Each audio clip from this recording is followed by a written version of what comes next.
Hello guys, இன்னைக்கு நம்ம மலையாள சினிமாவில் ரீசெண்டாக ரிலீஸ் ஆயிருக்கக்கூடிய டிடெக்டிவ் விஜிலன் அப்படின்ற ஒரு சூப்பரான இன்வெஸ்டிகேஷன் படத்தை பற்றி தான் இந்த வீடியோவில் பார்க்க போகிறோம். ஸோ வீடியோக்குள்ளே போகிறதுக்கு முன்னாடி படத்தோட வல்லனை பற்றி சொல்லணும் அப்படின்னா, ஒரு அழகான கிராமம், அங்கே கிரைம் அப்படின்றது நடக்கவே நடக்காது. இப்படிப்பட்ட கிராமத்தில் திடீர்னு தொடர் கொலைகள் நடக்க ஆரம்பிக்குது. இதுக்கான காரணம் என்ன அப்படின்ற மாதிரி போலீஸ்காரங்க தேட ஆரம்பிக்கிறாங்க. முடிவில் ஒரு சூப்பரான ட்விஸ்ட் அவங்களுக்கு காத்துக்கிட்டு இருக்கு. ஸோ அந்த ட்விஸ்ட் என்ன, அது இந்த கொலைகள்லாம் எதுக்காக நடந்தது அப்படின்றதையும் இந்த படம் பார்த்து நாம தெரிஞ்சுக்கலாமா? ரைட். ஸோ படத்தோட ஸ்டார்டிங் சீன்ல ஹீரோவோட அப்பா அம்மாவை தான் காமிக்கிறாங்க. ஒரு பொண்ணை இவங்களுக்கு பிடிச்சி போயிடுச்சு. இதனால அந்த வீட்டுக்கு போய் அந்த பொண்ணை சம்மந்தம் பேசணும் அப்படின்ற மாதிரி நிறைய விஷயங்களை பேசிக்கிட்டே இருக்கு. பொண்ணுக்கு இந்த கல்யாணத்துல விருப்பம் இருக்கு. ஆனா அந்த பொண்ணோட அப்பா இருக்கா இல்லையா, அவருக்கு சுத்தமா விருப்பம் இல்லை. காரணம் என்ன அப்படின்னா, நம்ம ஹீரோ எந்த தொழிலுமே பண்ணாம ஊருக்குள்ள ஒரு முக்கியமான லைப்ரரியை வச்சு சுத்திக்கிட்டு இருக்காரு. அந்த இடத்துக்கு ஆளே வரமாட்டான். அது மட்டும் இல்லாம இருட்டுல உன் பையனுக்கு தனியா வெளியே போகணும் அப்படின்னாலே பயங்கர பயம். இன்ன வரைக்கும் அந்த பயம் விட்டு போகல. இப்படி இருக்கிறவங்க கிட்ட எதுக்காக என் பொண்ணை நான் கட்டி கொடுக்கணும் அப்படின்ற மாதிரி சொல்ல, அதெல்லாம் கல்யாணம் பண்ணா சரியாயிடுவாங்க.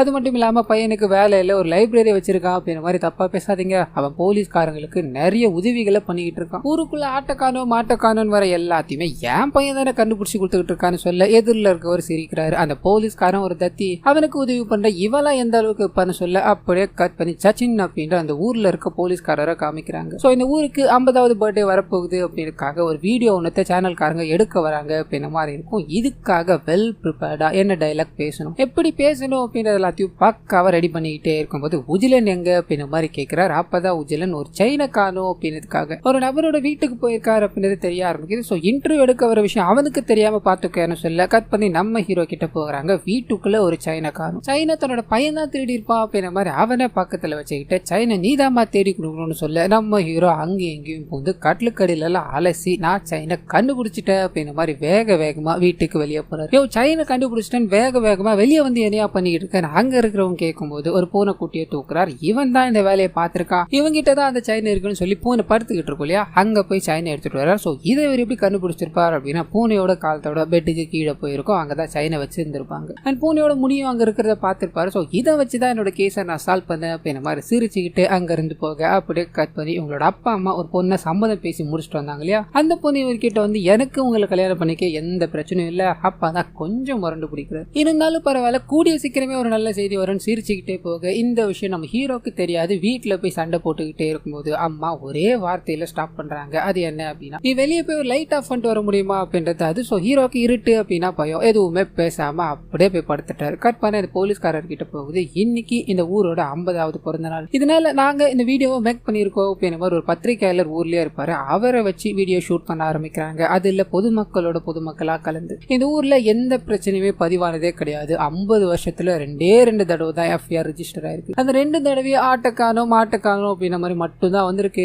இந்த ஊர்ல கிரைம் பர்சன்டேஜ் இப்ப 0ல தான் இருக்கு அப்படின்ற மாதிரி அந்த ஊரை பத்தி பெருமையா பேசிக்கிட்டு, இத்தோட முடிவில் நாங்க இங்க இருக்கிற வரைக்கும் இந்த ஊர்ல எந்த தப்புமே நடக்க வாய்ப்பில்லைன்னு சொல்ல, அப்படியே கட் பண்ணி பேரலா இருட்டு சமயத்துல முகம் மூடப்பட்ட நிலையில ஒருத்தர் நின்னுகிட்டே இருக்க மாதிரி காமிக்கிறாங்க. அது எதிரில் ஒருத்தர் லைட்டை பிடிச்சி வந்துகிட்டே இருக்கும்போது இந்த முகம் மூடப்பட்ட நபரை பாக்குறாரு. இப்ப இருக்கிற பசங்களுக்கு எதெல்லாம் போடணும்னு கூட தெரியல. தம்பி கொஞ்சம் ஓர நவருப்பான அவரை நவுத்தி விட்டு போகலான்னு ட்ரை பண்ண, அப்பதான் அந்த நபர் முகமூடி போட்டிருக்கா இல்லையா, அந்த நபரால சுத்தியலால் அடிச்சு கொடூரமான முறையில சாகரிக்கப்படுறார் அப்படின்ற விஷயத்த காமிக்கிறாங்க. கட் பண்ணலாம். இந்த ஊர் மக்கள் எல்லாருமே ஒண்ணு கூட்டுற மாதிரி காமிக்கிறாங்க. போலீஸ்காரங்களோட சேர்த்து ஊருக்குள்ள முதல் கொலை நடந்திருக்கு. இந்த விஷயம் எல்லாருக்கும் ஒரு மாதிரி பயத்தை கொடுக்குது. போலீஸ்காரர் வந்து பார்த்துட்டு, ஐயோ என்னால முடியல, என்னையா இந்த ஊர்ல கொலைலாம் நடக்குது அப்படின்ற மாதிரி நம்ம ஹீரோவை கூப்பிட்டு விட்டுறாரு. ஹீரோ அங்க வந்து பார்த்ததும் அவராலையும் இதை பார்த்ததும் தாங்க முடியல, வாந்தி எடுத்துட்டு அந்த இடத்த ஃபுல்லா செக் பண்ணி பார்க்கணும் அப்படின்ற மாதிரி போக ஆரம்பிக்கிறார். பாட்டு கேட்டுட்டு செக் பண்றது அப்படின்றது இவரோட வழக்கம். ஸோ அதை கேட்டுக்கிட்டே ஃபுல்லா செக் பண்ண அந்த சமயத்துல தான் ஒரு துண்டு பீடியும் ஒரு செருப்பு இருக்கிறத கவனிக்கிறேன். ஸோ அந்த துண்டு பீடி ஊருக்குள்ள ஒரே ஒரு ஆள் தான் பிடிப்பான். அது மட்டும் இல்லாம ஹீரோவோட செருப்பு தான் அது அப்படின்ற மாதிரி இருக்கும். அந்த குருடன் அப்படின்ற ஒரு திருடன் கிட்ட இவர் செருப்பு பறி கொடுத்துட்டார் அப்படின்ற மாதிரி இருக்கும். ஸோ ரெண்டுத்தையும் மேட்ச் பண்றாரு. செருப்பு அவனோடது இங்க இருக்கு, அண்ட் பீடியை அவன் மட்டும் தான் இந்த ஊர்ல பிடிப்பான் இந்த மாதிரி டைப்ல. ஸோ கண்டிப்பா அவன் தான் இதுல இன்வால்வ் ஆயிருக்கணும் அப்படின்ற மாதிரி நான் திருடனை கண்டுபிடிச்சிட்டேன். வேகமா தாந்தி குருடன் இருக்கா இல்லையா, ஒரு இளநீரை திருடிக்கிட்டே இருக்கும்போது ஊர் மக்களோட சுத்தி வளைக்கிறாங்க. டேய், கொலையை பண்ணிட்டு இங்க வந்து அசால்ட்டா நின்றுட்டு இருந்தா எங்களுக்கு தெரியாதுன்னு நினைக்கிறியா, அவனை நீ ஆதாரத்தோட மாட்டினடா அப்படின்ற மாதிரி அவனை கைது பண்ணலாம். கலெக்ட் பண்ண ஆதாரங்கள் எல்லாத்தையும் காமிச்சு அந்த வேலைகளில் ஈடுபடும் போது இவன் ஒரு மாதிரி பயந்து போய், ஐயோ நான் கொலையெல்லாம் பண்ணது கிடையாது, நான் சின்ன சின்ன திருட்டு தாயா செய்வேன் அப்படின்ற மாதிரி கத்திக்கிட்டே இருக்க. போலீஸ்காரங்க கேட்கறதா தெரியல, எல்லா ஃபார்மாலிட்டிஸும் முடிச்சிடுறாங்க.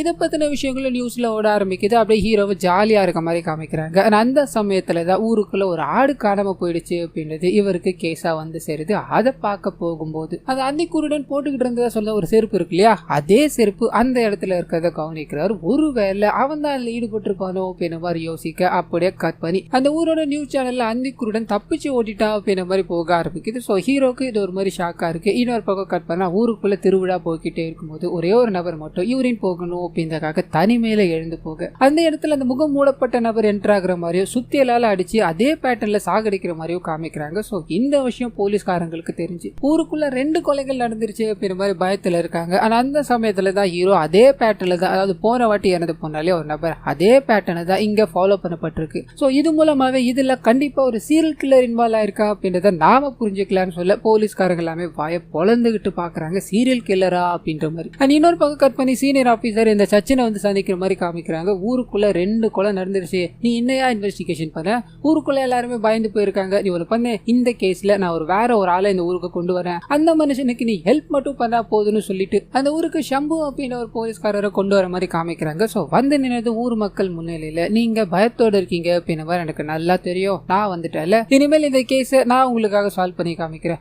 அது மட்டும் இல்லாம இந்த ஊர் எனக்கு பழசு கிடையாது, சின்ன வயசுல இருந்து இப்போ வரைக்கும் அடிக்கடி இந்த ஊருக்கு நான் வந்துட்டு போவேன், இந்த ஊர் எனக்கு ரொம்ப கனெக்ட் ஆயிருக்கு அப்படின்ற மாதிரி சொல்லி முதல் வேலையா ஸ்டேஷனுக்கு போறாரு. அங்க இருக்கிற விஷயங்கள் எல்லாத்தையும் கேட்டு தெரிஞ்சுக்கிட்டு இந்த கேஸ் சீக்கிரமா முடிக்கணும் அப்படின்ற மாதிரி முனைப்பு காட்ட ஆரம்பிக்கிறார். கற்பனா இவர் தங்கணும் அப்படின்ற மாதிரி ஒரு இடம் இருக்கும் இல்லையா, அந்த இடத்தை ஹீரோவோட அம்மா தான் ரெடி பண்ணி தராங்க அப்படின்ற மாதிரி இருக்கும். ஸோ சாவி எடுத்துக்கிட்டு ஹீரோ கொடுக்கணும் அப்படின்ற மாதிரி போக அந்த சமயத்துல தான் இவருக்கும் அவருக்கும் ஒரு சின்ன கான்வர்சேஷன் போக ஆரம்பிக்குது. இது சரி, ஹீரோ இந்த கேஸை தன்னால முடிக்க முடியல அப்படின்ற மாதிரி தாண்டி ஒரு போலீஸ்காரரை கூட்டு வந்திருக்காங்க அப்படின்ற ஈகோவோட அவன் அவ்வளவு பெரிய ஆளா அப்படின்ற ஒரு பார்வை தான் பாக்குறாரு. இந்த சைடு புதுசா வந்த போலீஸ்காரருக்கும் சச்சினுக்கும் இந்த டிடெக்டிவ்க்கும் ஒரு நல்ல உறவு இருக்கு அப்படின்னு தெரியும். இதனால இவங்க கூட சேரல, இவர் தனியா இந்த கேஸ் இன்வெஸ்டிகேஷன் பண்ணணும் அப்படின்னு மாதிரி போறாரு. முதல் வேலையா கிரைம் சீனுக்கு போய் ஏதாவது எவிடன்ஸ் கிடைக்குமா அப்படின்னு மாதிரி ஃபுல்லா செக் பண்ணிக்கிட்டே இருக்கு. இந்த சைடு ஹீரோ இருக்கா இல்லையா, இது எல்லாத்தையும் கிண்டல் அடிக்கிறார். இத்தனை நாள் கழிச்சு போனார் அப்படின்னா என்ன கிடைக்க போகுது, இப்படிப்பட்ட ஒரு ஆள் கிட்ட கேஸ் கொடுத்தா என்னைக்கு முடியறது அப்படின்ற மாதிரி போற வர எல்லா இடங்கள்லயும் அவரை கண்காணிச்சுக்கிட்டே இருக்க போலீஸ்காரர் பயங்கர ஃபிட்னஸ் ஃப்ரீக்கா இருப்பாரு. ஸோ ஃபிட்னஸ் வேலைகள் எல்லாத்தையும் பார்த்துட்டு தன்னோட கேஸ்ல மும்முரமா ஈடுபட்டுக்கிட்டு இருக்காரு அப்படின்றத காமிக்கிறாங்க. ஸோ இதையும் தாண்டி நம்மளோட ஹீரோ கிட்ட வயசான ஒருத்தவங்க ஆடு காணோம் அப்படின்ற மாதிரி வந்திருப்பாங்க இல்லையா, அந்த ஆட்டை போலீஸ்காரர் ஹீரோட வீட்டு பின்னாடி கட்டப்பட்ட நிலையில இருக்கிறத கண்டுபிடிக்கிறார். ஸோ இது எல்லாத்தையும் நோட் பண்ணிக்கிட்டு ஹீரோட அப்பாவை சந்திக்கணும் அப்படின்ற மாதிரி போலீஸ்காரர் போக ஆரம்பிக்கிறார். காரணம் என்ன அப்படின்னா, இறந்து போன 2 பேர்ல ஒருத்தர் ஹீரோவோட மாமனாரா வரப்போறவரா இருந்தாரு, அந்த நபரா இருக்கும். ஸோ அன்னைக்கு நைட்டு நீங்க எங்க போயிருந்தீங்க, உங்களோட பையன் எங்க போயிருந்தா அப்படின்ற விஷயங்கள் எல்லாத்தையும் கேட்கும்போது ஹீரோக்கு தெரிஞ்சு போயிடுச்சு இவர் தன்னோட அப்பாவை சந்தேகப்படுறார் அப்படின்றது. பயங்கர கோவமா, சார் நீங்க இங்க இருந்து முதல்ல கிளம்பலாம், அப்பா கொலை நடந்த அன்னைக்கு எங்க கூட தான் இருந்தாரு சார், கன்ஃபார்ம் பண்ணணும் அப்படின்னா நீங்க சச்சினை கேட்டுக்கலாம்னு அனுப்பி விட போகும்போது இந்த போலீஸ்காரர் ஹீரோ கிட்ட ஒரே ஒரு கொஸ்டின் தான், இந்த ஊருக்குள்ள எல்லா பிரச்சனையும் நீ தான் சால்வ் பண்ற அப்படின்னு மாதிரி நான் கேள்விப்பட்ட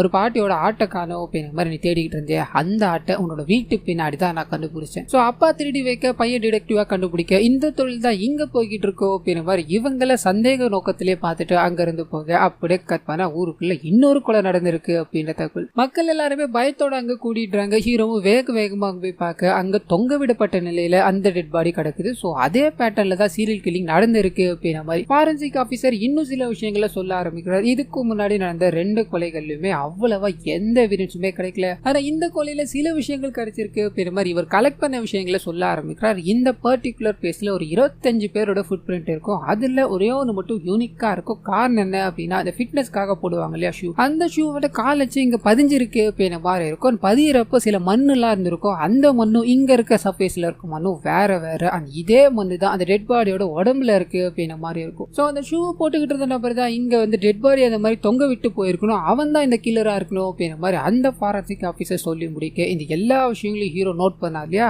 அவரோட மைண்டுக்குள்ள ஒன்றத்தை ஓட்ட ஆரம்பிக்கிறார். ஊருக்குள்ள அந்த ஷூவை போடுறது யார் அப்படின்ற மாதிரி யோசிக்க ஆரம்பிக்கிறார். இந்த போலீஸ்காரர் தான் ஃபிட்னஸ் ஃப்ரீக்கு ஃபிட்னஸ் ஷூ எல்லாம் போட்டு சுத்திக்கிட்டு இருப்பார். ஸோ ஒன்னு இங்க இவர் பாயிண்ட் அவுட் பண்ணுது. அண்ட் இன்னொன்னு, மரத்துல பணத்தை கட்டி தொங்க விடுற அளவுக்கு ஊருக்குள்ள யாருக்கு ஃபிட்னஸான உடம்பு இருக்கு அப்படின்ற மாதிரி தேட யாருமே இல்லை. இந்த போலீஸ்காரர் கிட்ட தான் வந்து நிற்கிதான். 3ஆவதா போலீஸ்காரர் ஊருக்குள்ள வரும்போது இந்த ஊர் எனக்கு புதுசு இல்லை, நிறைய முறை இங்க வந்துட்டும் போயிட்டுமா இருக்க அப்படின்ற மாதிரி மென்ஷன் பண்ணிருப்பார் இல்லையா. ஸோ எல்லாமே அந்த போலீஸ்காரன் தான் அதை பண்ணா அப்படின்ற மாதிரி பாயிண்ட் அவுட் ஆகுது. இதை நம்ம சொல்லி ஆகணும் அப்படின்ற மாதிரி ஊர் மக்கள் எல்லாத்துக்கு முன்னாடியும் தான் கண்டுபிடிச்ச விஷயங்களையும் அண்ட் போலீஸ்காரன் தான் இந்த கொலைகள் எல்லாத்தையும் பண்ணிக்கிட்டு இருக்கா அப்படின்ற மாதிரியும் சொல்ல போலீஸ்காரர் டென்ஷன் ஆயிட்டார். காரணம் என்ன அப்படின்னா, அவர் சந்தேகப்பட்டுக்கிட்டு ஹீரோவையும் அவரோட அப்பாவையும். இந்த விஷயங்கள் எல்லாத்தையும் ஹீரோ சொல்லும் போது, நான் போட்டுக்கிட்டு இருக்க ஷூ மாதிரி டவுனுக்கு போனாங்க அப்படின்னா நிறைய கிடைக்கும், அது யாராவது ஒருத்தவங்க வாங்கியிருக்கலாம் இல்லையா? அது மட்டும் இல்லாம இந்த டெட் பாடியை தூக்கி காட்டுற அளவுக்கு இந்த ஊருக்குள்ள எனக்கு மட்டும்தான் ஃபிட்னஸ் இருக்குன்னு நீ சொன்னிய, அது போய் உன்னோட அப்பாவுக்கும் அதே மாதிரி பாடி தானே, ஏன் அவர் இதை பண்ணிருக்கலாமே அப்படின்ற மாதிரி இவரோட அப்பாவை கார்னர் பண்ணி எல்லா விஷயங்களையும் சொல்லி இந்த ஒரு விஷயங்களுக்காகவே உன்னையும் அப்பாவையும் கைது பண்ணி நீங்க தான் இதுக்கு பின்னாடி இருக்கீங்க அப்படின்ற மாதிரி என்னால சொல்ல முடியும். ஆனா நான் அதை பண்ண மாட்டேன், கரெக்டான எவிடன்ஸ்க்காக காத்துக்கிட்டு இருக்கேன். இதுக்கு நடுவுல உன்னால முடிஞ்சா இந்த கேஸ் சால்வ் பண்ணிக்கோடா, இதுதான் நான் பண்றேன்னு சொன்னால அதை ப்ரூவ் பண்ணி காமி பார்க்கலான்னு சொல்ல இங்க நம்ம ஹீரோக்கு இது ஒரு சவாலா அமைது. அப்படியே கட் பண்ணா ஒரு சின்ன பிளாஷ்பேக் குள்ள கொண்டு போறாங்க. ஹீரோ அண்ட் ஹீரோட ஃப்ரெண்டான வாசன் அப்படின்ற ரெண்டு பேருமே ஹீரோட வீட்டுல சாப்பிட்டுக்கிட்டே இருக்கும்போது அந்த சமயத்துல ஹீரோட அப்பா கோகாச்சி அப்படின்னு ஒரு வித்தியாசமான கதையை பத்தி சொல்ல ஆரம்பிக்கிறார். அது என்ன அப்படின்னா, வீட்டுக்கு அடங்காத சின்ன பசங்க இருப்பாங்க இல்லையா, ஒழுங்கா சாப்பிடாம ஒழுங்கா எந்த வேலையுமே பண்ணாம அவங்க எல்லாரையுமே கோகாச்சி அப்படின்றவங்க புடிச்சிட்டு போயிடுவாங்க. நீங்க ஒழுங்கா சாப்பிடணும் அப்படின்ற மாதிரி பயமுறுத்திக்கிட்டே இருக்க பசங்க பயந்து போறாங்க. அப்ப நீங்க அவங்கள நேர்ல பாத்தீங்களான்னு கேட்க, பாத்திருக்கேன்டா, பக்கத்துல ஒரு பெரிய மலை மாதிரி இருக்கு, அந்த மலையில தான் கோகாச்சியை நான் முறையா பார்த்தேன். பார்த்ததும் பயந்து போய் நின்னுகிட்டே இருந்தேன். அவங்க பக்கத்துல வந்துட்டாங்க அப்படின்றத நீங்க எப்படி தம்ம உணரலாம். அவங்க வர்றதுக்கு முன்னாடி அந்த இடத்துல பயங்கரமா ஸ்மெல் அடிச்சுக்கிட்டே இருக்கும். அவன் கிட்ட வர ஒரு மாதிரியான உணர்வு நமக்குள்ள ஏற்படும்டான்னு சொல்லி பயமுறுத்திட்டு படுக்க வச்சுட்டு போக அந்த ரெண்டு பசங்களும் தூங்குறதா தெரியல. இந்த சைடு நம்ம ஹீரோ இருக்கா இல்லையா, அவருக்கு ஒரே ஒரு ஆசை, அது என்ன அப்படின்னா ஊரே அஞ்சு நடங்கிட்டு இருக்க அந்த கோகாச்சியை நம்ம பிடிச்சிட்டோம் அப்படின்னா நம்ம தான் இந்த ஊரோட காவலர்கள் மாதிரி இருப்போம், என்ன பரியாடா நீ அப்படின்ற மாதிரி அவனை கம்பல் பண்ணி அந்த காட்டு பகுதி மாதிரி இருக்கும் அந்த இடத்துக்கு போய்கிட்டே இருக்கும்போது பட்டுன்னு ஏதோ ஒரு சத்தம் கேட்குது. இவர் பயந்து போய் திரும்பி பார்க்க தன்னோட நண்பரை காணும். எங்க போலான்னு தேடிக்கிட்டே இருக்க ஜல் ஜல்னு சத்தம் கேட்க ஆரம்பிக்குது. போத்துன்னு விழுந்துடுறான். கட் பண்ணா இதுக்கு அடுத்த நாள் காலையில ஃபேமிலியில இருக்க எல்லாருமே இவனுக்கு முதலுதவி எல்லாத்தையும் பண்ணி மயக்கத்துல இருந்து எழுந்துக்கிறாங்க. எழுந்த முதல் வேலையா வாசனை எங்கம்மா போனான்னு கேட்க அங்க இருக்க எல்லாருக்குமே ஷாக்கு. காரணம் என்ன அப்படின்னா, ரெண்டு பேருமே தான் வெளியே போனாங்க. இவன் மட்டும் தான் இருக்கா, அந்த பையனை காணோம் அப்படின்னு மாதிரி இருக்கும். இவன் எழுந்தா ஏதாவது சொல்லுவானேன்னு பார்த்தா இவனுக்கும் என்ன நடந்தது அப்படின்றது தெரியல. இதனால எதுக்காகடா போனீங்க அங்க, அவனை காணோண்டா அப்படின்ற மாதிரி ஊர் ஃபுல்லா செக் பண்ணி பாக்குறாங்க.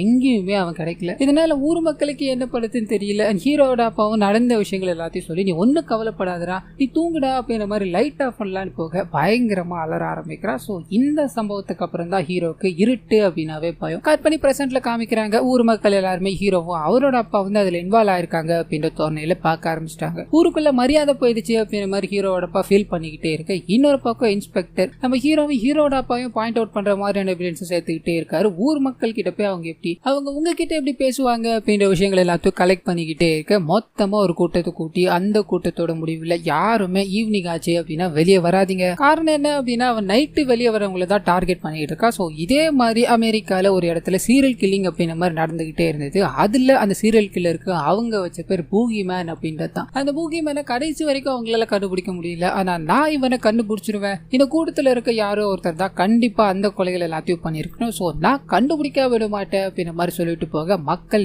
எல்லாருமே நம்ம ஹீரோட அப்பாவை தான் பாக்குறாங்க அப்படின்ற மாதிரி இருக்கும். அந்த மனுஷனை யாருமே பேசக்கூட அனுமதிக்கிறதா தெரியல. பக்கத்துல போய் இவர் பேசலான்னு ட்ரை பண்ணா கூட இல்ல எனக்கு வேலை இருக்கு அப்படின்ற மாதிரி கலந்துகிட்டு போயிட்டாங்க. சோ மனதளவுல இவர் பாதிக்கப்பட்டு வேகமா வீட்டுக்கு போய் இதுக்கு முன்னாடி வரைக்கும் இந்த கேஸ்ல நீ தலையிட வேணாண்டா அப்படின்ற மாதிரி சொல்லியிருப்பார். காரணம் என்ன அப்படின்னா, இந்த கொலைகள் எல்லாமே இருட்டுல நடந்துகிட்டு இருக்கு. நம்ம ஹீரோக்கு இருட்டு அப்படின்னா பயம். அண்ட் ஊர் மக்கள் முன்னாடி அசிங்கப்பட்டு போயாச்சு அப்படின்ற எண்ணத்தால தான் இப்போ இது எல்லாத்தையும் மாத்தி எழுதி ஆகணும், இந்த கேஸ நீ தாண்டா சால்வ் பண்ணணும்னு சொல்ல அப்பன்னு பார்த்தா அந்த அந்திக்குருடன் இருக்கா இல்லையா, இவங்களோட ஹாத்து பின்னாடி இருந்து எழுந்து வர ஆரம்பிக்கிறான். அப்பதான் அவன் அந்த ஜெயில இருந்து தப்பிச்சதுல இருந்து இவங்களோட வீட்டு பின்னாடி தான் சுத்திக்கிட்டு இருக்கான் அப்படின்ற விஷயம் இவங்களுக்கு ரிவீல் ஆக ஆரம்பிக்குது. ஸோ அந்த ஆட்டை தேடி கட்டி வச்சதோ இதுதான் சிங்க் ஆகுது அப்படின்ற மாதிரி காமிச்சிட்டு அந்திக்குருடன் பார்த்த ஒரு விஷயத்த நம்ம ஹீரோ கிட்ட ஷேர் பண்ண ஆரம்பிக்கிறான். அது என்ன அப்படின்னா, அவன் திருடிட்டு ஓடிக்கிட்டே இருக்கும்போது அந்த சமயத்துல ஊர் மக்களால் அழைக்கப்படுற பூகிமேன் இருக்கான் இல்லையா, அவன் ஒரு நபரை கொலை பண்ணிட்டு அங்க இருந்து போய்கிட்டே இருக்க மாதிரியான விஷயத்த பார்த்திருப்பா. சோ இந்த விஷயத்த ஹீரோ கிட்ட சொல்லும் போது அந்த போலீஸ்காரன் தான் இதுல ஈடுபட்டு இருக்கான். எந்த ஒரு கிரைமே ஏதாவது ஒரு சின்ன மிஸ்டேக் கூட தான் நடக்கும், அந்த மிஸ்டேக்கை நாம கண்டுபிடிச்சாகணும் அப்படின்ற மாதிரி அந்திக்குருடனை பக்கத்து வீட்டுல தான் அந்த போலீஸ்காரர் தங்கி இருக்காரு அப்படின்ற மாதிரி இருக்கும் இல்லையா, அந்த வீட்டுக்குள்ள ஏதாவது எவிடன்ஸ் இருக்காரு செக் பண்ணி பார்த்துட்டு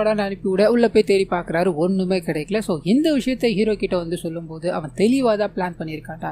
அது மட்டும் இல்லாம நம்ம அவனோட வீட்டுக்குள்ள போய் செக் பண்ணும் அப்படின்ற விஷயத்த கண்டிப்பா அவன் தெரிஞ்சுக்கிட்டு இருப்பான். இதுக்கு வேற வழிதான் பார்த்தாகணும் அப்படின்ற மாதிரி அந்திக்குருடன் கொலை பண்ண இடத்த பார்த்திருப்பான் இல்லையா, அந்த இடத்துக்கு போய் ஏதாவது எவிடன்ஸ் கிடைக்குமா அப்படின்ற மாதிரி தேட ஆரம்பிக்கிறாங்க. அப்பதான் மரத்தோட இடுக்குல ஒரு சின்ன துணியில ரத்த கரைகள் இருக்கு அப்படின்றது தெரிய ஆரம்பிக்குது. சோ இதை எப்படியாவது அந்த போலீஸ்காரர்கிட்ட கொண்டு போகணும் அப்படின்ற மாதிரி சச்சின் மூலமா அதை எடுத்துட்டு போய் நம்ம எல்லா இடத்துலயும் தேடிட்டோம், அந்த காட்டுக்குள்ள மட்டும் தேடல அப்படின்ற மாதிரி உள்ள போய் ஃபுல்லா செக் பண்ணி அந்த துணியை எடுத்து அந்த போலீஸ்காரர்கிட்ட கொடுத்துட்டாரு. ஃபாரன்சிக் டீம் கிட்ட போயிடுச்சு. இந்த விஷயங்கள் எல்லாமே பெர்ஃபெக்டா நடந்துகிட்டே இருக்க ஹீரோவோ அவரோட ஃப்ரெண்டும் இந்த கேஸை நம்ம முடிக்காம விடக்கூடாது அப்படின்ற மாதிரி இருட்டுல பேசிட்டு வந்துகிட்டே இருக்கும்போது பட்டுன்னு ஏதோ ஒரு சத்தம் கேட்குது. இதனால 2 பேரும் பிரிஞ்சு போயிடுறாங்க. இந்த சைடு ஹீரோ தனிமையில போனதும் இருட்டை பாக்குறாரு. பயந்து போய் நின்றுகிட்டே இருக்க அந்த சமயத்துல தான் அந்த பூகிமான் கண்ணு முன்னாடி வந்து நிக்கிறார். இதே சமயத்துல இரவு நேரத்துல அவனோட வீட்டுக்கு போடா அப்படின்ற மாதிரி அந்திக்குருடன எவிடன்ஸ் கலெக்டணும் அப்படின்ற மாதிரி அனுப்பிச்சு விட்டுருப்பாங்க. அவன் போய் செக் பண்ணி பார்த்துக்கிட்டே இருக்கும்போது போலீஸ்காரர் அங்கதான் உட்காந்துக்கிட்டு இருக்காரு. இங்க அப்ப பூகிமானா இருக்கிறது வேற யாரும். இந்த விஷயத்த நமக்கு காமிச்சுக்கிட்டே இருக்க அதே வேலையில ஹீரோவை சாகடிக்கணும் அப்படின்ற மாதிரி அந்த பூகிமான் போகும்போது தூரத்துல இருந்து ஹீரோவோட பேரை சொல்லி கூப்பிட்டுக்கிட்டே இருக்க ஒரு குரல். சோ தனியா இல்ல அப்படின்றத புரிஞ்சுக்கிட்டு பூகிமான் அங்கிருந்து ஓடி போக கட் பண்ணா இதுல அந்த போலீஸ்காரருக்கு சம்பந்தம் இல்ல அப்படின்ற விஷயம் நம்ம ஹீரோக்கு அவரோட கேங்குக்கு தெரிய ஆரம்பிக்குது. சோ நம்மளோட அசம்ஷன் தப்பா இருக்கு அப்படின்ற மாதிரி முடிவு பண்ணிட்டு இன்னொரு விஷயத்த இவங்க ஃபாலோ பண்ண ஆரம்பிக்கிறாங்க. அது என்ன அப்படின்னா அந்த பூகிமான் இருக்கிறது ரியல் ஆயிடுச்சு. அவன் இந்த ஒரே பேட்டர்னை தான் ஃபாலோ பண்ணிட்டு இருக்கான். அவனோட மனநிலைமையை உடைக்கணும். அதுக்கு நம்ம பண்ண வேண்டியது எல்லாமே நைட் பேட்ரோலிங் அப்படின்ற ஒரு விஷயம். ஊருக்குள்ள எந்த மக்களுமே வெளியே வரல அப்படின்னா அவனோட சமநிலை பாதிக்கப்பட்டு அவன் தப்பான விஷயங்களை பண்ணக்கூடும். அது மூலமா நம்ம அவனை பிடிக்க வாய்ப்பு இருக்கு அப்படின்ற மாதிரி ஹீரோ சச்சின் கிட்ட சொல்ல சச்சின் மூலமா அந்த போலீஸ்காரர் கிட்ட போக ஆரம்பிக்குது. ஆனா அது மட்டும் இல்லாம கிடைச்ச அந்த துணி இருக்குல்ல ரத்தக்கரையோட அந்த சாம்பிள் இது வரைக்கும் இறந்து போனாங்க இல்லையா அவங்க எல்லாரோடையும் மேட்ச் ஆகுது. பர்டிகுலர் இடத்துல தான் கொலை நடந்திருக்கு அப்படின்ற மாதிரி மண் இருந்திருக்கும் இல்லையா அதுவும் மேட்ச் ஆகுது அப்படின்ற மாதிரி தெரிய ஆரம்பிக்குது. சோ போலீஸ்காரர் இதை மும்முரப்படுத்தி நைட் பேட்ரோலிங்க முழு நேரமா பண்ண ஆரம்பிக்கிறார். ஊருக்குள்ள எல்லா மக்களும் இதனால கொஞ்ச நாளைக்கு பீஸ்ஃபுல்லா தூங்கிக்கிட்டே இருக்க போலீஸ்காரங்க ராப்பகலா இந்த வேலைகள் எல்லாத்தையும் பக்காவா பாத்துக்கிட்டு இருக்காங்க அப்படின்ற மாதிரி காமிக்கிறாங்க. கற்பனா ஒரு 2 போலீஸ்காரங்க பேட்ரோலிங் பண்ணிக்கிட்டே இருக்க மாதிரி காமிக்கிறாங்க. அதுல ஒரு நபருக்கு வயித்த கலக்குது. தம்பி நீ ஒரு 5 நிமிஷம் இரு நான் கொஞ்சம் வெளியே போயிட்டு வந்துடுறேன் அப்படின்ற மாதிரி 2 பேர்ல ஒரு போலீஸ்காரர் பெரிய ஆரம்பிக்கிறார். தனியா பேட்ரோலிங் பண்ணிக்கிட்டே இருக்க அந்த போலீஸ்காரர் பூகிமேன் கொடூரமான முறையில கொலை செய்யறான் அப்படின்றத காமிக்கிறாங்க. சோ சச்சினுக்கு இது ஒரு மாதிரி பதட்டத்தை கொடுக்குது. காரணம் என்ன அப்படின்னா இறந்து போனவர் நெருக்கமானவர் ஒருத்தரும் என் ஃபேமிலி மாதிரி தான் நான் பாத்துக்கிட்டு இருந்தேன். இவன் இறந்து போனதை என்னால ஏத்துக்கவே முடியல அப்படின்ற மாதிரி கண் கலங்கி பேசிக்கிட்டே இருக்கும்போது ஹீரோ அங்க வராரு. வேகமா அவரோட சட்டையை பிடிச்சி இதெல்லாம் நடக்கும்னு உனக்கு முன்னாடியே தெரியும் இல்லடா எதுக்காக நான் இந்த மாதிரி பண்ண மக்களுக்கு மட்டும்தான் உயிர் இருக்கா ஏன் எங்களுக்கு இல்லையா இந்த கேஸ்ல நீ தலையிட்டேன்னு வையா இனிமேல் நான் மனுஷனா இருக்க மாட்டேன்டா அப்படின்ற மாதிரி அவர் போட்டு பயங்கரமா திட்டிட்டு இந்த கேஸுக்கும் உனக்கும் எந்த சம்பந்தமும் இல்ல அப்படின்ற மாதிரி ஹீரோ கிட்ட சொல்லிட்டு போக அவர் ஒரு மாதிரி சோகமாயிட்டார். இன்னொரு பக்கம் இந்த கேஸை விசாரிச்சுட்டு இருக்கா இல்லையா போலீஸ்காரர் அவருக்கு அவரோட சீனியர் கிட்ட இருந்து போன் வருது. இந்த கேஸ் முடிப்பேன் அப்படின்னு நான் ஊருக்கு அனுப்பிச்சு வச்சேன். ஆனா தொடர் கொலைகள் நடந்துகிட்டே தான் இருக்கு. அதையும் தாண்டி இப்ப போலீஸ்காரனையே கொலை பண்ணிட்டாங்க. இன்னும் நான் அவனுக்கு ஒரு வாரம் டைம் தர அதுக்குள்ள இந்த கேஸ் முடிக்க தான் முடிச்சுக்கோ அப்படி இல்லைன்னா இந்த கேஸ் கை மாறிடும் அப்படின்ற மாதிரி போனை கட் பண்ண இவர் ஒரு மாதிரி சோகத்துல இருக்காரு. அந்த சமயத்துல தான் 3 பேரும் இந்த கேஸை பிரிச்சு பார்த்ததால தான் இப்படி ஒரு குழப்பம் ஏற்பட்டுச்சு. நம்ம ஒன்னா இந்த கேஸை பார்க்கணும் அப்படின்ற மாதிரி முடிவெடுத்து முதல் வேலையா ஹீரோ தன்னோட ஈகோ எல்லாத்தையும் தள்ளி வச்சுட்டு போலீஸ்காரர்கிட்ட போய் மன்னிப்பு கேட்கிறாரு. இதுக்கு மேல இந்த கேஸ்ல என்ன நடக்க போகுதுன்னே தெரியல. நம்ம தொடர் கொலைகளை சந்திச்சுக்கிட்டே தான் சரி இருக்கோம் அப்படின்ற மாதிரி உருக்கமா பேச அப்படியே கட் பண்ணி இன்னொரு கொலை நடந்திருக்கு அப்படின்ற ஒரு தகவல் வேகமா அங்க போய் பார்க்கும்போது ஊருக்குள்ள ஒரு பெரிய ஆள் அங்க இறந்து போய் கிடக்கிறாரு அப்படின்றது தெரிய ஆரம்பிக்குது. ஸோ ஃபாரன்சிக் ஆஃபீஸர் இருக்கா இல்லையா அவர் சிரிச்சுக்கிட்டே சார் உங்களுக்கு ஒரு சூப்பரான நியூஸ் கொண்டு வந்திருக்கேன். இது நேரம் வரைக்கும் கொலை பண்ணிக்கிட்டே இருந்தவன் கொஞ்சம் சமநிலை மாறாம தான் பண்ணிக்கிட்டே இருந்தா இல்லையா கடைசியா நடந்த போலீஸ்காரரோட கொலை அண்ட் இந்த கொலை ரெண்டுத்துக்குமே சமநிலை மாறி போச்சு. ஒரு மாதிரி பதட்டம் ஏற்பட்டுக்கிட்டே இருக்கு. எனக்கு என்னமோ அவனுக்கு இது மேல இருக்க இன்ட்ரெஸ்ட் போயிடுச்சுன்னு நினைக்கிறேன். நம்ம லக்கியா இருந்தோம் அப்படின்னா இதுதான் அவனோட கடைசி கொலையா இருக்குன்னு சொல்ல அப்படியே கட் பண்ணி அந்த சீரியல் கில்லரான பூகிமேனை நமக்கு காமிக்கிறாங்க. அந்த ஃபாரன்சிக் ஆஃபீஸர் சொன்ன விஷயம் இவரோட மண்டைக்குள்ள ஓடிக்கிட்டே இருக்கு. அந்த கொலைகள் மேல இருந்த ஆர்வம் இவருக்கு போயிருச்சு. இதுதான் கடைசி கொலையா இருக்கும் அப்படின்ற வார்த்தைகள் இவருக்குள்ள ஓடிக்கிட்டே இருக்கு. அந்த சமயத்துல திடீர்னு ஒருத்தர் நடந்து போய்கிட்டே இருக்கு. அவரை கொலை பண்ணணும் அப்படின்ற மாதிரி பூகிமேன் துரத்திட்டு போக ஆரம்பிக்க அப்பதான் இது ஒரு ட்ராப் அப்படின்றது தெரிய ஆரம்பிக்குது. சோ ஹீரோவும் அவன போலீஸ்காரரும் சேர்ந்து ஒரு பிளான போட்டிருப்பாங்க. சோ இந்த சீரியல் கில்லரை பிடிக்கணும் அப்படின்னா நம்ம ஒரு ஃபேக் மர்டரை பண்ணியாக்கணும் அப்படின்றதுக்காக இவங்களா செட் பண்ணதுதான் இந்த மர்டரா இருக்கும். சோ இது மூலமா அந்த பூகிமேனை வெளியே வர வச்சு இப்போ கையும் கழுவமா புடிச்சிட்டாங்க. இந்த பிளான் நல்லா இருந்தது இல்ல அப்படின்ற மாதிரி ஹீரோ சிரிச்சுக்கிட்டு அந்த முகத்திற்கு பின்னாடி யார் இருக்காங்க அப்படின்ற மாதிரி பாக்கலான்னு போக அப்பதான் எல்லாருக்குமே ஒரு அதிர்ச்சி ஒண்ணு காத்துக்கிட்டு இருக்கு. இது நேரம் வரைக்கும் டிவி சேனல்ல ஒருத்தர் நியூஸ் ரீடிங் பண்ணிக்கிட்டே இருந்தா இல்லையா அந்த நபர் தான் இதுல ஈடுபட்டு இருக்காரு அப்படின்றது ரிவீல் ஆக ஆரம்பிக்குது. சோ இந்த நபர் நடந்த எல்லா விஷயங்களையும் கூடவே தான் இருந்திருப்பார். ஜேமோன் அப்படின்றது அந்த நபரோட பேரா இருக்கும். இதுல நீ இன்வால்வ் ஆயிருப்ப அப்படின்றத சத்தியமா நான் எதிர்பார்க்கலடா அப்படின்ற மாதிரி அவனை பிடிச்சி வச்சு இந்த கொலைக்கான காரணம் என்ன அப்படின்ற மாதிரி கேட்க ஆரம்பிக்கிறாங்க. ஒரு சின்ன பிளாஷ்பேக் ஒன்று போக ஆரம்பிக்குது. இவர் பிறந்தப்பயே அவரோட அம்மா இறந்து போயிட்டாங்க அப்படின்ற மாதிரி இருக்கும். சோ சின்ன வயசுல இருந்து அப்பாவோட அரவணைப்புல தான் அவர் வளர ஆரம்பிக்கிறார். அரவணைப்பு அப்படின்ற அப்படின்றதுலாம் ரொம்ப பாசம்லாம் கிடையாது, கடமைக்குன்னு தான் வளர்க்க ஆரம்பிக்கிறார். வீட்டை விட்டு இவர் வெளியவே அனுப்ப மாட்டார். அதுக்கான காரணம் என்ன அப்படின்னு தெரியல. இவரோட அப்பா பார்த்தீங்கன்னா நிறைய அந்த பண்டிகைகள் எல்லாத்தையும் கொண்டு கறியாக்குவார் அப்படின்ற மாதிரி இருக்கும். பண்ணி இறந்து போகும் இல்லையா, அந்த சத்தத்தை கேட்டு மட்டும்தான் இந்த பையன் வளர்றா அப்படின்ற மாதிரி காமிச்சிட்டு திடீர்னு ஒரு நாள் ஒரு ஆசிரியர் எதாச்சியா இந்த குட்டி பையனை சந்திக்கிறார். குட்டி பையனுக்கு உதவி தேவைப்படுது அப்படின்றத புரிஞ்சுக்கிட்டு இவரோட அப்பா கிட்ட கையில காலில் விழுந்து அந்த பையனுக்கு பாடம் சொல்லி கொடுக்க ஆரம்பிக்கிறார் அப்படின்ற மாதிரி இருக்கும். ஸோ நாட்கள் போக போக இந்த பையன் அந்த ஆசிரியர் கூட பயங்கர நெருக்கமாயிட்டா. இன்னும் கொஞ்சம் நாட்கள் போக ஆரம்பிக்குது. வளர்ந்ததோ இவன் நிறைய புத்தகங்கள் எல்லாத்தையும் படிக்கணும் அப்படின்ற மாதிரி ஆசைப்படுறான். அந்த சமயத்துல தான் ஆசிரியர், நான் ஒரு 2 வாரம் வேலை விஷயமா வெளியே போறேன், அதுக்குள்ள நீ இந்த புக் எல்லாத்தையும் பறிச்சு வைக்கணும் அப்படின்ற மாதிரி கொடுத்துட்டு போக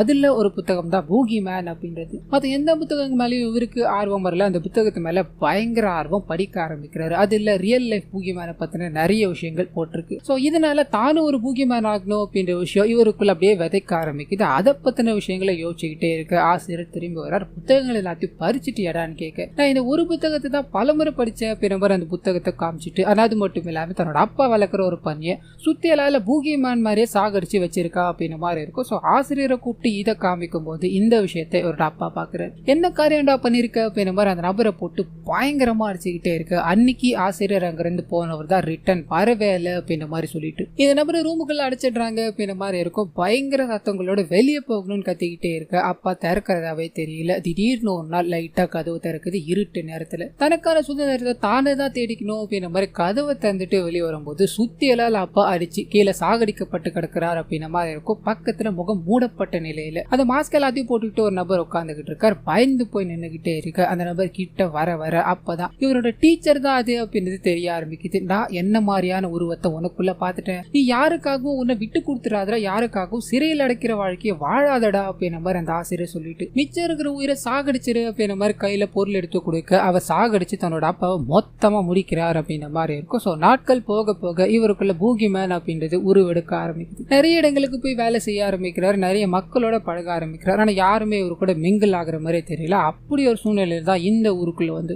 ஒரு ரிப்போர்ட்டரா வாழ்ந்துகிட்டு இருக்கார். பூகி மேன் அப்படின்ற விஷயத்த உள்ளுக்குள்ளே வச்சுக்கிட்டே இருக்கு. அந்த லைப்ரரி ஹீரோ நடத்திக்கிட்டு இருக்கா இல்லையா, அது மூலமா அந்த பூகி மேன் இவருக்குள்ள மறுபடியும் தோண ஆரம்பிக்கிறார். அந்த விஷயங்கள் எல்லாத்தையும் யோசிச்சு பார்த்துக்கிட்டே இருக்க இதோட எக்ஸ்ட்ரீம் லெவல் எங்க அடைஞ்சிருப்பாரு அப்படின்னா, ரிப்போர்ட்டரா இவரோட வேலைகளை பார்த்துக்கிட்டே இருக்கும்போது இவரோட ஓனர் இவரை பயங்கர கேவலமா பேசிடுவார். இதனால பொறுத்துக்கவே முடியாம சோகத்துல போய்கிட்டே இருக்கும்போது ஒரு குழந்தைய கூப்பிட்டு அப்பா வராரு. இவரை பார்த்தது, சார் ஒரு ப்ரோக்ராம் எடுக்கணும், அதை நீங்க பக்கமா முடிச்சு கொடுக்கணும் அப்படின்ற மாதிரி சொல்லிட்டு பையனை போட்டு அடிச்சுக்கிட்டே இருக்காரு. எந்த விஷயத்தை இவன் பார்த்ததும் தன்னோட குழந்தை பருவங்கள் ஞாபகம் வர ஆரம்பிக்குது. ஏத்துக்கவே முடியல. அந்த நபரை கொலை பண்ணணும் அப்படின்ற மாதிரி முடிவெடுத்து பூகி மேனோட வேஷத்தை போட்டு அங்க கொலை பண்ண ஆரம்பிக்கிறார். இதுக்கு அடுத்தடுத்து கொலை பண்ணதுக்கான காரணம் என்ன அப்படின்னா, இந்த கொலையை பண்ணி முடிச்சதும் போலீஸ்காரர் உள்ள வந்து இதுக்கு பின்னாடி ஒரு பூகி மேன் அப்படின்ற ஒரு நபர் தான் இருக்காருன்னு சொல்லியிருப்பார் இல்லையா. இந்த கிரேஸ் இவனுக்கு ரொம்ப பிடிச்சி போயிடுச்சு. தன்னை பத்தின விஷயங்களை ஊர் மக்கள் பயங்கரமா பேசிக்கிட்டு இருக்காங்க அப்படின்றதால அடுத்தடுத்த கொலைகளை பண்ணிக்கிட்டே இருந்த அப்படின்ற மாதிரி சொல்லி முடிக்க ஹீரோக்கு இங்க ஒரு சில விஷயங்கள் டவுட்டா இருக்கு. அதை பத்தி அந்த போலீஸ்காரர் கிட்ட சொல்லிக்கிட்டே இருக்க அப்பதான் ஊர் மக்கள் ஓடி வந்து போலீஸ்காரர் கிட்ட ஒரு விஷயத்த ஷேர் பண்றாங்க. போலீஸ்காரர் ஹீரோ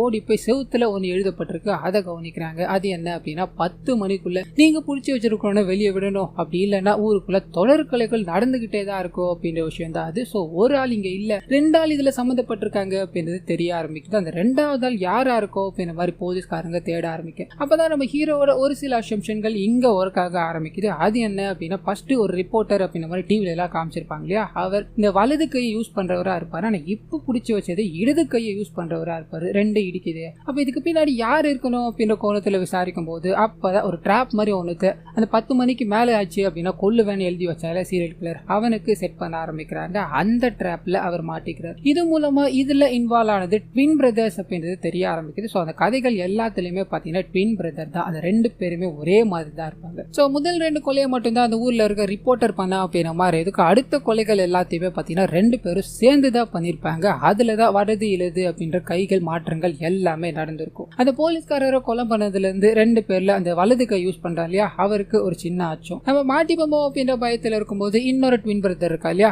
அவர் ரிப்போர்ட்டரா தெரிய ஆரம்பிக்கிறார். சோ ஒரே நேம்ல 2 பேர் இருந்திருக்காங்க அப்படின்ற விஷயம் ஹீரோக்கு தெரிஞ்சு போயிடுச்சு. சோ இந்த விஷயங்கள் எல்லாத்தையும் ரிவீல் பண்ணிட்டு உங்க 2 பேரையுமே நாங்க புடிச்சிட்டோம், இனிமேல் இந்த ஊருக்குள்ள சீரியல் கில்லிங் நடக்காது அப்படின்ற மாதிரி ஹீரோ அந்த போலீஸ்காரர் கிட்ட நன்றி சொல்லிட்டு நடந்து வந்துகிட்டே இருக்க கட் பண்ணி ஒரு 2 விஷயத்த காமிக்கிறாங்க. முதல் விஷயம், ஹீரோட வாசன் அப்படின்ற ஒரு நண்பர் காணாம போனா இல்லையா, அந்த விஷயத்தை ஹீரோ பாத்துக்கிட்டே இருக்க. சோ அவர் எங்க போனார் அப்படின்றது இன்னமும் ரிவீல் ஆகல. இன்னொன்னு, இந்த 2 பேரை தாண்டி 3வது அந்த சீரியல் கில்லிங்க பண்ணிட்டு இருந்த ஆசிரியர் இருக்கா இல்லையா, அவர் நியூஸ்ல இந்த விஷயங்களை பாக்குறாரு, சிரிச்சுக்கிட்டே கேமரா பக்கம் திரும்ப அப்படியே கட் பண்ணி ஒரு சில நாட்கள் கழிச்சு ஊருக்குள்ள இன்னொரு பிரச்சனை வந்துருச்சு அப்படின்ற மாதிரி நம்ம ஹீரோ கிட்ட வந்து சேருது. ஹீரோ வெளியே வரும்போது அவரோட லைப்ரரி இருந்தது இல்லையா, அது இப்போ பெயர் மாற்றம் செய்யப்பட்டிருக்கு, டிடெக்டிவ் விஜிலன்ஸ் கிரைம் கன்சல்டன்சி அப்படின்ற மாதிரி போட்டு இவரோட அத்தியாயம் தொடரப்போகுது அப்படின்றத காமிச்சு இந்த படத்தை இதோட முடிக்கிறாங்க. அண்ட் என் கிரெடிட் சீனே ஒண்ணு வச்சிருக்காங்க. அது என்ன அப்படின்னா, அந்த சூரிய கிரகணம் அடையிறப்ப ஒரு வயசான நபரை காமிக்கிறாங்க, மந்திர மாந்திரியத்துல ஈடுபடுறவர் போல. அந்த சூரிய கிரகணம் அடைஞ்சது இல்லையா, அதுல இருந்து அவரோட கண்கள் முழுமையா வெள்ளை நேரத்துல மாற ஆரம்பிக்குது. 2 சலங்கைகளை காலில் போட்டுக்கிட்டு கையில ஒரு பெரிய கத்தி மாதிரி இருக்கும், அதை எடுத்துக்கிட்டு எங்கேயும் வேகமா போய்கிட்டே இருக்க. பக்கத்துல இருக்க ஒரு விளக்க காமிக்கிறாங்க, ரத்தம் சொட்டி சொட்டி அதுல விழும்போது அண்ட் முகம் முழுக்க ரத்தத்தோட அந்த வயசானவரை காமிக்கிறாங்க. ஸோ இதுக்கு பின்னாடி என்ன இருக்குமோ அப்படின்ற ஒரு மிஸ்ட்ரியோட இந்த விஷயம் 2026 ரிலீஸ் ஆகும் அப்படின்ற மாதிரி முடிச்சிருப்பாங்க. ஸோ கண்டிப்பா இந்த படமும் என்னோட வாய்ஸ் ஓவர் உங்களுக்கு பிடிச்சிருக்கோம் அப்படின்ற மாதிரி நம்புறேன். இந்த வீடியோல ஏதாவது நிறை குறைகள் இருந்தது அப்படின்னா அதை மறந்துடாம கமெண்ட்ஸ்ல பதிவிடுங்க.